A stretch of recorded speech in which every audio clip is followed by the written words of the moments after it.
देश के दो राज्यों में विधानसभा के चुनाव और दोनों ही राज्यों में 90-90 विधानसभा की सीटें। लेकिन इनमें से एक राज्य ऐसा जिस पर देश ही नहीं बल्कि पूरी दुनिया की नजर थी। वो राज्य है जम्मू कश्मीर, जहां पर 10 साल के बाद विधानसभा के चुनाव हुए हैं और अब एग्जिट पोल सामने आने शुरू हुए हैं, जिनको हम अपने एक्सपर्ट अनिल आनंद के जरिए समझने की कोशिश करते हैं कि जम्मू कश्मीर में जो एग्जिट पोल आ रहे हैं और जिनमें जम्मू रीजन में भारतीय जनता पार्टी को बढ़त मिलती हुई दिख रही है, वहीं पर घाटी में मिलीजुली प्रतिक्रिया देख रही है। तो इसको अनिल आनंद कैसे देखते हैं और इस पूरे चुनाव को, इस पूरे बदलाव को, धारा 370 के बाद हुए चुनाव को, जम्मू कश्मीर के डिलिमिटेशन के बाद हुए चुनाव को अनिल आनंद कैसे देखते हैं, चलिए जरा इनसे समझने की कोशिश करते हैं और आपको भी बताने की कोशिश करते हैं। सर, आपने भी तो आंकड़े देख ही लिए होंगे। जी, आधे देखे हैं। जम्मू का अभी जम्मू रीजन का तो आ गया है। जम्मू रीजन जी, में जी आंकड़े जम्मू रीजन के ही ज़्यादा इम्पोर्टेंट हैं भारतीय जनता पार्टी के परिप्रेक्ष्य में, केंद्र के परिप्रेक्ष्य में, 370 के परिप्रेक्ष्य में। क्योंकि 370 जो 5 अगस्त 2019 को जो संवैधानिक बदलाव आए हैं, 370 को जो डाइल्यूट किया गया है, उसके हिसाब से ये असेंबली का चुनाव भारतीय जनता पार्टी और केंद्र सरकार और प्रधानमंत्री नरेंद्र मोदी के लिए एक एसिड टेस्ट का सा है कि इसमें क्या परिणाम निकलते हैं। उसी तरह से उसको आंका जाएगा कि क्या उनकी पॉलिसी 2019 के बाद की जो कश्मीर की पॉलिसी है, क्या वो उसको वहाँ के लोगों ने एक्सेप्ट किया है या नकारा है। उस लिहाज से ये चुनाव जहाँ भारतीय जनता पार्टी के लिए बहुत इंपॉर्टेंट है क्योंकि उन्होंने इनिशिएटिव सारे लिए हैं, वही दूसरी तरफ बाकी लोग जो वहाँ के लोग हैं, जो जम्मू रीजन है जहाँ पे कांग्रेस का वर्चस्व रहता है थोड़ा सा, और कश्मीर में तो वहाँ की जो इलाकाई पार्टीज़ हैं जैसे नेशनल कॉन्फ्रेंस है, पीडीपी है, उनका रहता है। तो उनका एक अपना पॉइंट ऑफ व्यू है 370 को लेके। तो क्या उनके पॉइंट ऑफ व्यू जो है वो उस पर मोहर लगती है, लोग लगाते हैं, या कि भारतीय जनता पार्टी ने कि सरकार, केंद्र सरकार ने जो 5 अगस्त 2019 को किया उस पर मोहर लगाती है। इसका सारा आंकलन 370 एक धुरी है इस इलेक्शन की, वो रही है, अलग अलग तरह से रही है दोनों रीजन्स में। जम्मू रीजन में इसको अलग तरीके से देखा गया, इश्यूज अलग तरीके से, कश्मीर में इसको अलग तरीके से देखा गया, उनकी भावनाएं अलग थी, परंतु 370 केंद्र में रहा। लेकिन यही सर जो आप बात कर रहे हैं कि जम्मू के लिए 370 प्रो की तरह देखा गया और घाटी के लिए 370 एंटी की तरह देखा गया। क्या यही वजह है कि जम्मू रीजन की जो 43 सीटें थीं उनमें तो भारतीय जनता पार्टी अकेले चुनाव लड़ी और 43 में से उसको 30 से 32 सीटें, 35 सीटें देते हुए तमाम सर्वे दिखाई दे रहे हैं। लेकिन वही घाटी में 28 सीटें तो बीजेपी ने गिव अप ही कर दी, लड़ा ही नहीं। इसको आप कैसे देखते हैं? क्या सिर्फ 370 ही वजह थी, एंटी और प्रो वाला मसला? देखिए, दो चीज़ें हैं। एक तो 370 को लेके, जब मैंने पहले भी कहा, जम्मू में अलग धारणा है। ये मत आप सोचिए कि उसको इन टोटो एक्सेप्ट कर लिया गया है जो हुआ है।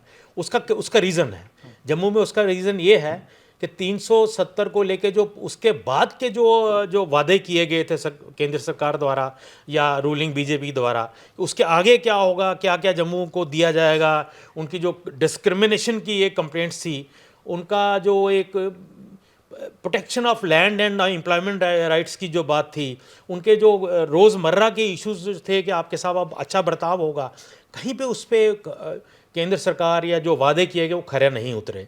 तो 370 में जम्मू में उसको लेके शिकायतें हैं।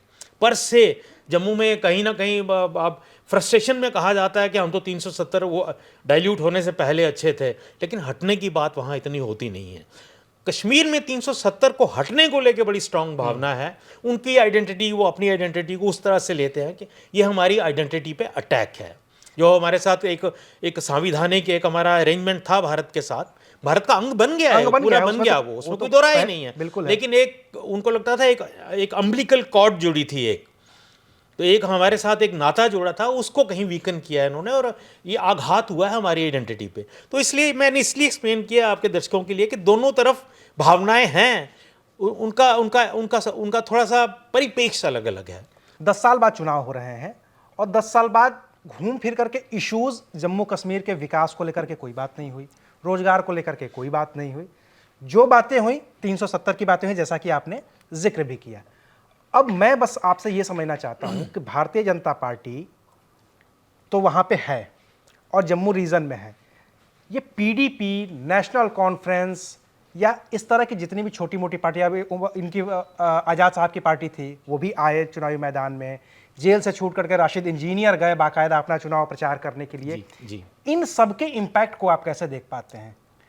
देखिए, कोशिश की गई कश्मीर वैली में, जम्मू में तो सीधा सीधा कॉन्टेस्ट रहता है हमेशा बीजेपी और कांग्रेस का। छोटी मोटी एक दो पार्टीज हैं, वो एक जो पार्टी एक दो सीटें लेती है वो इस बार इंडिया अलायंस का हिस्सा बन चुकी है। Main focus Bharatiya Janata party का रहा कश्मीर के ऊपर, क्योंकि उनको कहीं न कहीं वहाँ पे कुछ अपना एक चक्रव्यूह रचना था उनको, क्योंकि ज़मीन पे भारतीय जनता पार्टी कश्मीर वैली में कहीं पे भी नहीं है, उनके चाहे जो भी क्लेम रहे हों। उसका एक सीधा सीधा एक जो प्रूफ है कि उनका ज़मीन कमज़ोर है, उसका प्रूफ यह है कि उन्होंने तीनों लोकसभा की सीटें वहाँ नहीं लड़ी, 28 विधानसभा की सीटें नहीं लड़ी, 47 में से 19 विधानसभा की सीटें लड़ रहे हैं। हाँ। अगर आपकी इतनी एक्सेप्टेबिलिटी होती, ज़मीन इतनी भरपूर और मजबूत होती, तो कहाँ दिक्कत थी सारे इलेक्शन पूरे लड़ने के लिए? तो कहीं ना कहीं उसके लिए उन्होंने एक बिसात बिछाने की कोशिश की कश्मीर वैली में। उस बिसात का मेन मुझे लगता है कहीं ना कहीं एक जो आइडिया था कि क्यों वो बिसानी है, वो कहीं ना कहीं एक वोटों की डिवीज़न करना, और जो main party national conference number 1 है, जो सबसे स्ट्रांग पार्टी है वहाँ पे, पीडीपी, हालांकि उसका बहुत इरोजन हुआ है, फिर भी पीडीपी के अपना एरियाज़ है वहाँ पे, तो वो एक डिवीज़न करने के लिए, एक सेगमेंटेशन करने के लिए वो बिसात एक बिछाई गई, जिसके तहत इंजीनियर रशीद को तिहाड़ जेल से इलेक्शन लड़वाया गया लोकसभा का, वो जीत भी गए। उस वक्त भावनाएं थी, कुछ और भी अब्दुल्ला को हरा दिया, कुछ और भी इश्यूज रहे होंगे, सारे इशू अब वो तो आंकलन बाद में होंगे क्या रहे होंगे। और उसके बाद उनकी पार्टी चुनाव लड़ने को भी तैयार हो गई, और आपने जमाते इस्लामी की तरफ एक रुख किया किसी न किसी तरीके से। शुरुआती दौर में तो ये भी चला, बात चली भी कि साहब जमाते इस्लामी जिनके ऊपर के ऊपा के तहत आपने बैन लगाया हुआ कि बैन हटा दिया जाए, और बड़े सीरियस चार्जेस हैं उनके खिलाफ। इंजीनियर रशीद के खिलाफ भी ऊपा के बड़े सीरियस चार्जेस थे, तभी तो पिछले 5 साल से जेल में बंद। लेकिन ये बिसात बिछाई गई कि कहीं ये लोग आ जाएं और नेशनल कॉन्फ्रेंस की ज़मीन को जो है कमज़ोर कर लें, या पीडीपी की ज़मीन को कमज़ोर कर लें। कांग्रेस तो खैर वैली में है ही कमज़ोर, और उसका फ़ायदा कहीं डिवीज़न से अगर हमें नहीं मिल सकता तो किसी और को मिल जाए, एक अल्टरनेटिव फोर्स वहाँ डेवलप हो जाए। अब मैं इसी तरीके से इस एग्जिट पोल को देख पा रहा हूँ सर, 30-31 सीटें उनकी, 30-31 सीटें जम्मू रीजन में भारतीय जनता पार्टी की जो अभी मिलती हुई दिख रही हैं। कितना सही होगा ये 8 तारीख को पता चलेगा। इसके बाद उपाय क्या है? जैसा कि वैली में है नहीं, चाहिए 46 सीटें, 15 सीटें अब भी कम हो रही हैं, 7 से 8 सीटें फिर से महबूबा मुफ्ती को मिलती हुई दिख रही हैं। क्या 2014 दोहराया जाएगा? देखिए, अदर्स की बात हुई, मुझे अदर्स में पता नहीं कि अब एक बड़ी धारणा फैलाई गई, अदर्स में जो इंडिपेंडेंट जमात इस्लामी के जो कैंडिडेट इंडिपेंडेंट खड़े हो रहे हैं, बहुत ज़्यादा इंडिपेंडेंट जीतेंगे, और इंजीनियर रशीद भी बहुत 10, 12, 13 सीटें लेके आ जाएंगे। वो अदर्स का जितना छोटा सा, अभी तो वैली का आया नहीं, जो हम सुन पा रहे हैं अपने सूत्रों के मुताबिक, वो कोई नंबर कहीं ज़्यादा है नहीं अदर्स वाला। वो 2-2, 3-3 हो सकता है, कहीं ज़्यादा कुछ लोगों का यहाँ दिल्ली में भी माना, अभी कई जगह से कईयों से बात होती है, सब बहुत ज़्यादा इंडिपेंडेंट्स आएंगे, और वो एक ब्लॉक बनेगा जिसका भारतीय जनता पार्टी को डायरेक्टली या इनडायरेक्टली फ़ायदा हो सकता है। वो अनअटैच्ड मेंबर्स की तरह रहें, या इशू बेस्ड सपोर्ट की बात करें, जैसे धारणाएं होती हैं, जैसे एस्केप रूट राजनीति में होते हैं, वो ये कर सकें। लेकिन वो जो शुरुआती दौर के अभी जो एग्जिट पोल्स आए हैं, वो कहीं वो चीज़ कहीं जाहिर होती नज़र नहीं आ रही। तो इसका मतलब ये सीधा सीधा है कि जम्मू में मुकाबला जो है कांग्रेस और बीजेपी का जैसे हो रहा है, सीटें कितनी आएंगी ये तो फाइनली 8 तारीख को पता चलेगा। और कश्मीर में मुख्यतः जो है वो नेशनल कॉन्फ्रेंस, कुछ सीटें पीडीपी ले सकती है, और कांग्रेस अगर वो अलायंस में है तो एक आधा सीट को नेशनल कॉन्फ्रेंस के बलबूते पे ले जा सकता है। तो मुख्य जो मुकाबले होंगे वो होंगे बीजेपी और कांग्रेस नेशनल कॉन्फ्रेंस अलायंस, जिसमें पीडीपी भी बाद में आ सकता है। तो पीडीपी तो कहीं भी जा सकता है ना? नहीं, कहीं नहीं जाएगा। कहीं वाली बात आप कश्मीर में, जो मैं रिस्क लेके कह रहा हूँ, एक 99% कहीं नहीं जाने वाली बात कश्मीर में जो भावना है उसने बंद कर दी है, क्योंकि अगर जाएगा तो फिर उसकी एग्जिस्टेंस का सवाल हो जाएगा। उसमें आप एक समझिए, उसमें आज एक इंटरव्यू था डॉक्टर फारूक अब्दुल्ला का, वो सब कुछ कहता है। उन्होंने कहा था कि जो भी भारतीय जनता पार्टी यहाँ वोट मिल रहा है वो भारतीय जनता पार्टी के खिलाफ मिल रहा है कश्मीर में, और जो भी भारतीय जनता पार्टी के साथ जाएगा वो उसको यहाँ लोग उसी निगाह से देखेंगे आपने गद्दारी की है। तो इसलिए वो धारणा बहुत ज़्यादा मजबूत नहीं है कि हाँ कोई भी कहीं भी जा सकता है जैसे राजनीति में होता है, क्योंकि ये फिर मैं आपको बता रहा हूँ ये 370 5 अगस्त 2019 के बाद की जो डेवलपमेंट्स हुई हैं ये कश्मीर का पॉलिटिकल माहौल उसी से निर्मित हुआ है और ये भावनाएं उसी के प्रति हैं। आप कहाँ जाएंगे तो आपको हीरो के मुताबिक देखा जाएगा और कहाँ चले जाएंगे तो आपको विलन की तरह देखा जाएगा। सो मुझे ये संभावनाएं कम नज़र आती हैं। अब आपने एक सवाल पूछा कि आप क्या भारतीय जनता पार्टी वहाँ से 27 एक सीटें ले रही है, 25 से 27 का आंकलन इनके जो मान लीजिए 30 मान लीजिए, फिर भी उसके पास 15-16 का इनके जो अपने विश्लेषक भी वहाँ गए हुए हैं, मैंने कईयों से मेरी बात हुई, वो 25 से 27 ही देते हैं, ±2 नीचे भी हो सकते हैं। अब संभावना इनके लिए जो राम माधव जी ने कहा था वही एक संभावना है अगर एग्जिट पोल्स जो है फेल हो जाते हैं तो, जिसकी पूरी संभावना है क्योंकि 2024 का लोकसभा चुनाव देख चुके हैं। क्योंकि राम माधव जी ने कहा कि 35 सीटें जम्मू से जीतेंगे और 10 वैली से जीत जाएंगे। 35 सीटें जम्मू की वो जीत भी लें, वैली की 10 कैसे जीतेंगे मेरी समझ से मुझे भी समझ में नहीं आ रहा है। और लेकिन यही जो 10 उन्होंने खुला छोड़ा है, जो निर्दलीय लड़े हैं चुनाव जिसकी बात हम लोग कर रहे हैं, इंजीनियर राशिदिया और जमात इस्लामी या बहुत सारे लोग हैं जो वहाँ पर लड़ रहे हैं। एक जो टेक्निकल पेच जो मैं आपसे समझना चाहता हूँ जिसका विरोध अभी हो रहा है, 5 सीटें ये नामित करना चाहती है विधानसभा में, जिसका पूरा प्रावधान नए संविधान में है। इन 5 सीटों के आने के बाद अगर जम्मू में जिस तरीके के लोग जीत का दावा कर रहे हैं तब तो ज़्यादा आसान हो जाएगा बीजेपी के लिए, आपको ऐसा लगता है? डिपेंड करता है कितनी सीटें कम आती हैं मेजॉरिटी से। अगर आपकी, मुझे नहीं लगता है बीजेपी की एक भी सीट आएगी कश्मीर वैली से। अगर बहुत अच्छा कर लेंगे तो खाता खुल जाए, पहली बार इतिहास में पहली बार बीजेपी की सीट आएगी।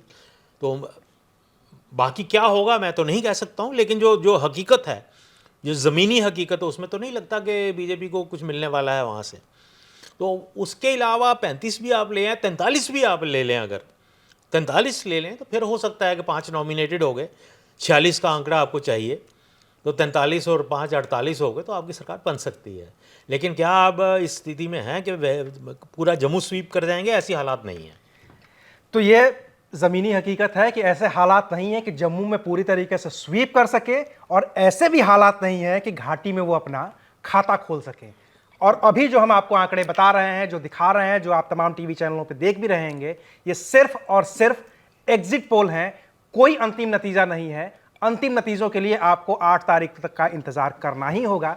बेसब्री दिखाने की ज़रूरत नहीं है, क्योंकि चंद महीने पहले जो लोकसभा के चुनाव हुए थे और जिसमें तमाम एग्जिट पोल्स थे वो सब के सब लगभग गलत हो गए थे। सरकार बनी थी नरेंद्र मोदी की तीसरी बार, अब भी सरकार है, लेकिन वो उस आंकड़े के साथ नहीं है जैसा तमाम एग्जिट पोल्स ने दावा किया था, जैसा तमाम एक्सपर्ट्स ने दावा किया था। तो ये एग्जिट पोल है।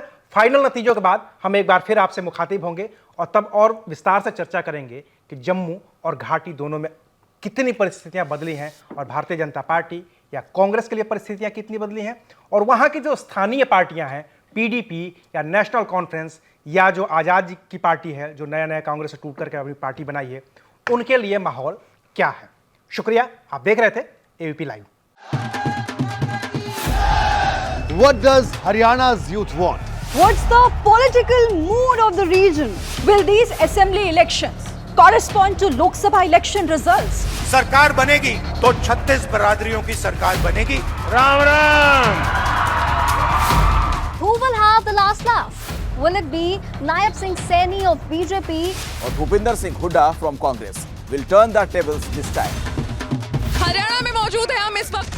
Get to know the ground reality of the Haryana elections 2024 with real-time updates in your language and your preferred platform. Only on ABP Live Election Center. Sahi information, har election.